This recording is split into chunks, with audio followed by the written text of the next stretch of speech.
तो एपिसोड 12 की शुरुआत वहीं से होती है जहाँ से पिछला एपिसोड खत्म हुआ था। पिछले एपिसोड के एंड में देखा था यहाँ पे ली नाम का एक बंदा आता है, यांका के साथ चैलेंज है कि उसको बेसिकली सबक सिखाने के लिए और बार बार मनाने की कोशिश करता है। यांका बार बार उसका बात को सट्टा रहा था। एंड वही कहता है कि हाँ भाई ऐसे कैसे चैलेंज कर दूँ भाई, मैंने तो इससे 4 दिन बाद ही कर पाऊंगा ना। सामने से बताता है कि नहीं भाई तुम तो आज भी कर सकते हो। तो ये कहता है हाँ यार मैं तो आज भी कर सकता हूँ। तो फिर से पूछता तो हाँ भाई तो करोगे ना, मेरे साथ करोगे ना। तो सामने से यहाँ पे ये कहता है कि अरे यार लेकिन तुमने कहा था भाई देखो अगर तुम यहाँ पे मतलब जीत गए और मैं यहाँ पे बेसिकली मतलब अगर भाई तुम यहाँ पे जीत जाओगे उसके बाद भी तुम मुझे यहाँ पे दे दोगे मेरा कंट्रीब्यूशन पॉइंट जो मैं हारूं तो वाकई में तुम दोगे ना। सामने से कहते कि हाँ दूंगा और बल्कि 10 दूंगा भाई, हाँ 10 दूंगा, एक नहीं बल्कि 10 दूंगा। जो सुनो यहाँ पे यान के दिमाग की बत्ती जलती है, उसके दिमाग में कमाल का प्लान आता है और कहता है ली से कि देखो सुनो भाई सुनो, अगर वाकई में तुम्हें मेरे को चैलेंज करना है, मेरे साथ झगड़ा करना है, मैं तैयार हूँ, लेकिन एक और कंडीशन पूरी करनी पड़ेगी। हालांकि थोड़ा सा ज़्यादा होगा, तुम्हें थोड़ा सा प्रॉब्लम होगा, लेकिन अगर तुम इसे स्वीकार करोगे ना तब जाके मैं करने को तैयार हूँ। और उसके कारण में ना पूरा डिटेल में बताता है कि हाँ भाई ये करना है। सामने से ले भी कहता है कि नहीं कोई प्रॉब्लम नहीं है भाई, आपको ये चाहिए मिल जाएगा, डोंट वरी। बस यूँ गया और यूँ लेकर आ गया। इतना बोलने के बाद ना वहाँ से निकल जाता है। यहाँ पे यान का भी सोचता है कि हाँ भाई ये बंदा यहाँ पे चैलेंज करने आया था मुझे, मेरे को सबक सिखाने के लिए मुझे मालूम है, लेकिन बार बार मैं इसे मना करूँगा हाँ भाई रहने मेरा पावर है बढ़ चुका है, पहले से बढ़ चुका है, इसको मैं यहाँ पे हरा भी दूंगा। लेकिन भाई बार बार सामने से जीत पे जीत किए जा रहे एंड में भाई इसने मुझे सामने से जो ऑफर दे दी ना उसके बाद से भाई मैं खुद इसे मना नहीं कर सकता। तो क्या करूँ भाई, इसके साथ जो कुछ होगा इसमें मेन इसकी गलती होगी भाई, आप उनकी कोई भी गलती नहीं रहेगा। यहाँ पे जो शोमू है ना भाई पीछे से सारा का सारा कांड देख रहा है, उसको समझना था भाई क्या हो रहा है। भाई उल्ली यहाँ पर आया था भाई, जैसा हमने सोचा था सब कुछ वैसे ही चल रहा है, लेकिन एंड में भाई वो भाग के कहाँ पे जा रहा है भाई, ऐसा तो भाई हमने जो प्लान बनाया था उसके अंदर ऐसा कुछ नहीं था। पीछे से एक और इसका दूसरा साथी आता है, वो कहते सुनिए मैंने ली से बातचीत की कि हाँ भाई वो भाग के कहाँ पे जा रहा है। तभी बोला कि हाँ भाई कंट्रीब्यूशन हॉल है ना भाई, मैं वहाँ पे ना 10 जड़ी बूटी लाने जा रहा हूँ। सामने से यान का ही ने उससे कहा कि हाँ भाई अगर मेरे साथ झगड़ा करने ना भाई तो पहले मुझे जड़ी बूटी ला के दे भाई, तभी जाके मैं तेरे साथ करूँगा, ऐसे में तुझे तेरे साथ करने वाला बिल्कुल भी नहीं हूँ। जो सुनिए यहाँ पे ये कहता है ये जो लड़का था भाई शुमू, क्या भाई अरे कितना ये लड़का यहाँ पे लालची निकल गया भाई, जड़ी बूटी लाओ तब जाके मैं करूँगा, ऊपर से 10 जड़ी बूटी लाओ भाई, ऐसा क्यों।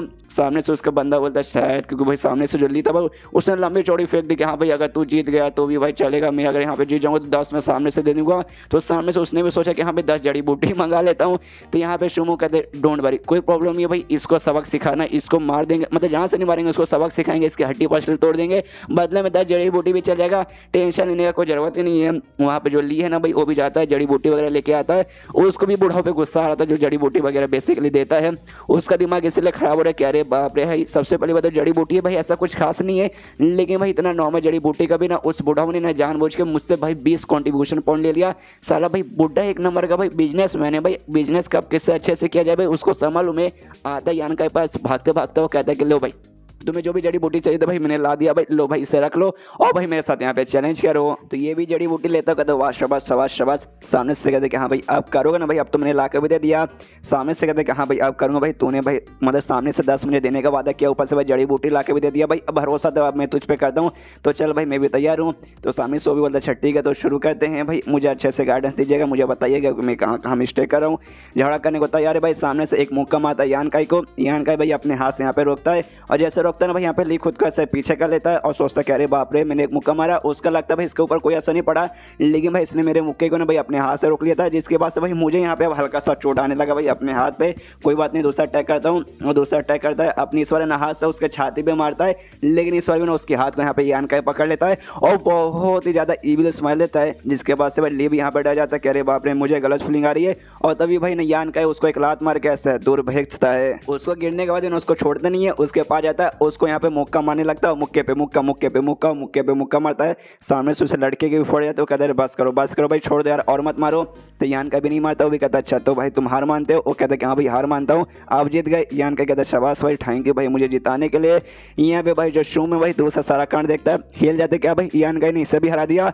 अपने बंदे से पूछता कि हाँ भाई ये जो ली है भाई ली कौन सा लेवल पे, तो उसका बंदा बताता है कि हाँ भाई ये है ना भाई बॉडी टेम्परिंग के 7वें स्टेज पे था। हालांकि जो मार्शल आर्ट्स वगैरह ना एडवांस मार्शल आर्ट हम लोग ना 7वें पे जाने के बाद सीख सकते, उसने अभी तक सीखना चालू नहीं किया, तो भी भाई 7वें पे तो जा चुका ना। यहाँ पे शोमू भी कंफ्यूज किया भाई 7वें पे, और यान का बना ज़्यादा से ज़्यादा कितने पे होगा भाई, 4थे पे होगा, 4थे 7वें वाले को हरा दिया भाई। ऐसा तो भाई मतलब पूरे 100 साल में शायद ना हमारे ग्रुप में कभी भी नहीं हुआ। उतने पीछे से यान का पहुंच जाता है, उसके कंधों पे हाथ रखता है और कहते अरे शोमू मेरे भाई कैसी बात है, मतलब क्या हाल है भाई कैसा यार, अगली बार जब भाई ऐसा कुछ मुलाकात करने को रहेगा भाई सामने से आना भाई, जंग ऐसे पीछे चोरी चुपके से देखते हो झाड़ू के पीछे से, अच्छा नहीं लगता यार। सामने से ये कहता है शुम के एक सेकंड भाई तुझे तुझे क्या मालूम था भाई हम सब इसके पीछे हैं। सामने से यान का ये बताया हाँ मुझे मालूम था भाई कल जब तू मेरे यहाँ पे लेने आया था भाई उस समय भाई ये लड़का भी तो तेरे साथ था भाई। मैं यूँ समझे कि हाँ भाई तू पक्का भाई तूने इसको भेजा होगा मेरे लेने के लिए, लेकिन भाई कांड उल्टा हो गया। आया था भाई मेरे लेने लेकिन भाई मैंने इसके ले ली। यहाँ पे उसका भी दिमाग खराब होता कि अबे साले यानी भाई ये बंदा हमारे साथ कब से नौटंकी किया जा रहा था। यहाँ पे यान का बोलते कि हाँ भाई तो चलो दफा हो जाओ यहाँ से, अब भाई बाद में कभी मुलाकात होगी। वो सभी वहाँ से निकल जाते हैं। उसके बाद यहाँ पे शीश होता है कुछ दिन बाद जहाँ पे यान का ही भाई अपना प्रैक्टिस कर रहा है। और अब है ना फाइनली कुछ दिन बाद है ना यहाँ पे 7वें स्टेज पे बॉडी टेम्परिंग के ना 7वें स्टेज पे पहुंच जाता है। खुश है कि यस भाई 7वें स्टेज पे पहुंच चुका हूँ। इस स्टेज में आने के बाद ना बंदा भाई अपना इनर क्यू है ना भाई उससे अच्छे से ना सर्कुलेट कर सकता है अपने बॉडी के अंदर बेसिकली ना आने लगता है, जिसके बाद से जो एडवांस मार्शल आर्ट्स है ना भाई मैं उसका भी प्रैक्टिस कर सकता हूँ। तो जाता हूँ एडवांस मार्शल आर्ट्स का प्रैक्टिस करता हूँ। तो पक्का भाई वो जो बुक ना ब्लैक बुक उसके चौथे पन्ने में भाई एडवांस मार्शल आर्ट के बारे में कुछ ना कुछ तो होगा भाई, अब लिखा तो आ ही चुका होगा, जाके चेक करता हूँ। और बुक में वाकई में एक टेक्निक लिखा हुआ था प्योर यांग सीक्रेट आर्ट, बेसिकली वो एक टेक्निक है यहाँ पे नाम था। देखते खुश के हाँ भाई ये वाला टेक्निक भाई मैंने इसके बारे में सुना है, वाकई में कमाल का है। ये बाकी मार्शल आर्ट जैसा नहीं है जिसमें भाई तो आराम से बैठ के मतलब तो जैसे प्रैक्टिस करना पड़ेगा, मुक्का चलाना पड़ेगा, मेहनत करना पड़ेगा। नहीं भाई इसमें ऐसा कुछ नहीं भाई, इसमें तुम्हें मेडिटेशन करके हो जाएगा। जो यहाँ पे प्योर यांग क्यू आई है ना बेसिकली बोल सकते हैं स्पिरिचुअल एनर्जी प्योर यांग का भाई वो हवा में बेसिकली सराउंडिंग एरिया में घूमता रहता है। तो भाई तुम्हें ना खाली बैठ कर आराम से ना मेडिटेशन करना है, उसको भाई तुम्हें यहाँ पे हल्का हल्का ऑब्जर्व करना है। तुम्हारे एटमॉस्फेयर में जितना ज़्यादा रहेगा भाई ये तुम्हारी उतनी ज़्यादा यहाँ पे मदद करेगा। इसका एक खासियत ऐसा कि हाँ भाई अगर तुम इसे आराम से प्रैक्टिस करोगे और तुम्हारे बॉडी के अंदर धीरे धीरे जो भी एनर्जी है ना रिक्वायर स्पिरिचुअल एनर्जी और प्योर इंग क्यू आई जो बेसिकली तुम्हारे बॉडी अंदर आएगा, उसके बाद से भाई ना उसका जो लेवल है ना एक मतलब लिमिट रहेगा कि हाँ भाई यहाँ तक पहुँचने बाद ना इन लिक्विड में बदल जाएगा, जिसके बाद से भाई तुम्हारे बॉडी में जो मेरिडियंस रहते हैं ना भाई उसके अंदर जाएगा और तुम्हारा यहाँ पे पावर बढ़ाने में बहुत ज़्यादा यहाँ पे मदद करेगा। लेकिन उसका भी एक लिमिट रहता है कि हाँ भाई इस लिमिट के बाद वहाँ पे ना हो पाएगा। लेकिन इसके जरिए भाई ये थोड़ा सा अलग हो जाएगा जब जो प्योर इंग क्यू आई है ना भाई उसका स्पिरिचुअल एनर्जी वो अगर भाई यहाँ पे ना यांग एसेंस में बदल गया तो इसका भाई कोई भी लिमिट नहीं है भाई, ये अनलिमिटेड रहता है भाई। अपनी पावर ना भाई काफ़ी हद तक बोले तो काफ़ी हद तक यहाँ पे बढ़ा सकते हो। उसके बाद ना शीश होता है कुछ दिन बाद जहाँ पे भाई आराम से सूरज नीचे बैठ के ना अपना वही जो नया टेक्निक मिला प्योर यांग सीक्रेट आर्ट भाई उसका प्रैक्टिस कर रहा है, जिसमें यांग क्यू आई से सराउंडिंग एरिया का इकट्ठा करना है। कर लेता नहीं भाई कुछ खास बेसिकली इसके अंदर फर्क नहीं पड़ता। नोटिस करते कि यहाँ पे कुछ खास यहाँ पे फर्क नहीं पड़ेगा भाई। इस एरिया में सूरज के नीचे बैठ के भाई यहाँ सूरज के द्वारा तुम्हें जो मतलब प्योर यांग क्यू आई मिलता है भाई मुझे बस यही एक जगह मालूम है, यही एक चीज़ मालूम है कि हाँ भाई इससे मिलेगा। लेकिन इससे जो मुझे मिला भाई ऐसा कुछ खास मिल नहीं रहा, तो भाई नसीब खराब है। लेकिन कोई बात नहीं, इतना दिन से प्रैक्टिस करने बाद ना एक छोटा सा बेसिक रहता है प्योर यांग बॉडी एक्टिवेट मैंने कर लिया है, जिसके बाद से मेरे बॉडी अंदर ना एक छोटा सा बोल सकते हैं प्योर क्यू आई का ना यहाँ पे गोला बन जाएगा, जो भाई यहाँ पे बताएगा कि हाँ भाई कौन से एरिया में तुम्हें सबसे ज़्यादा यहाँ पे ना प्योर यांग का क्यू आई मिलेगा। तो वहाँ पे जाके मैं आराम से कर सकता हूँ भाई, जहाँ ज़्यादा रहेगा जहाँ फायदा रहेगा। इसका बॉडी यहाँ पे रिएक्ट भी करता है, ये भी कंफ्यूज किया भाई रिएक्ट किया मतलब भाई ये मुझे बता रहा भाई कहाँ पे मुझे ज़्यादा यहाँ पे मिलेगा प्योर यांग का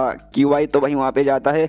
तो एक बेसिकली ना बोल सकते हैं वैली जैसे तो भाई पूरा जमीन के अंदर बहुत बड़ा सा क्रैक गड्ढा जैसा, जहाँ पे जाते सोचते भाई ये इसे तो भाई यहाँ पे ना ड्रैगन वैली बेसिकली कहा जाता है, जहाँ पे कोई भी हमारे ग्रुप का मेंबर यहाँ पे धोखेबाजी करता है, कुछ पैसा बुरा काम करता है तो उसको सजा के तौर पे भाई यहाँ पे भेज दिया जाता है कि ले भाई सजा भाई इतने साल इतने दिन यहाँ पे गुजर। तो यहाँ पे बेसिकली क्यों लेकिन भेजा जाता है भाई उनको, मुझे आज तक समझ नहीं आया मतलब वाकई में कोई बंदा यहाँ पे बुरा काम करता है भाई सीधा सजाए मौत दे दो भाई, यहाँ पे भेज के भाई उसको ऐसा तड़पाना कि क्या मतलब हुआ, कहीं एक समय भाई यहाँ पे भेजना कहीं बराबर तो नहीं हो जाता भाई मौत के सजा के बराबर शायद हो सकता है। इसके जरिए क्या सीक्रेट है मुझे आई डोंट नो। और तभी चैप्टर यहीं पे खत्म, तो मिलते हैं अगले किसी वीडियो में, जब तक के लिए बाय बाय।